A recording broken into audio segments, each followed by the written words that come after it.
Hali gani mwanafamilia wa channel tupendwa hii hapa ya Kelo Media.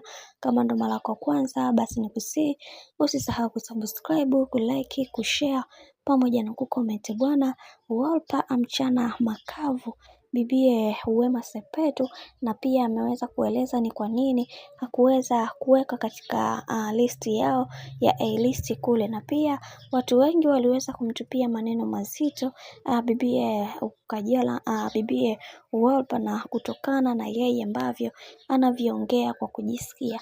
Sasa leo hii bibie Wolper ameweza kusema kwamba kiukweli nataka niseme ule ukweli ambao uliopo kwa sasa.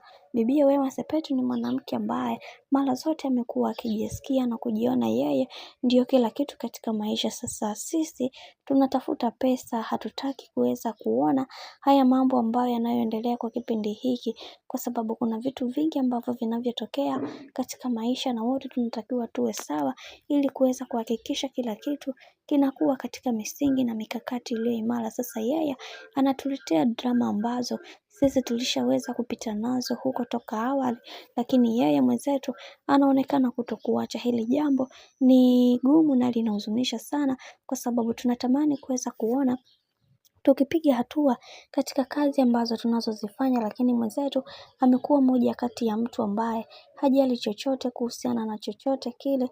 Kiukweli hichi kitu kinaumiza sana, na ndio maana tuliamua kuweza kupambana kuweza kuhakikisha kila kitu kinakuwa katika misingi iliyo imara, kwa sababu kuna vitu vingi ambavyo amekuwa akivifanya na sisi kama rafiki zake tumekuwa tukimwambia kila wakati.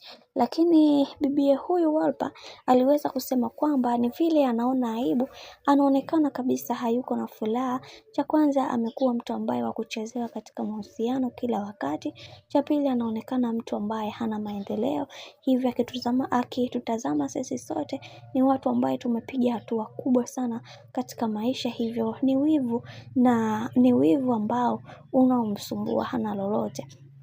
Lakini pia bibie huyu Wolper hakuweza kuishia hapo, na akasema kwamba anatakiwa aweze kujitafuta sana katika maisha ili aweze kufikia level zetu, la sivyo atajikuta anaingia kikaangoni pasipo yeye mwenyewe kuweza kujitegemea. Bwana, hayo ndio mambo ambayo dada yetu ameweza kuyaongea, na si mwingineo ni dada yetu huyu ambaye ni Wolper.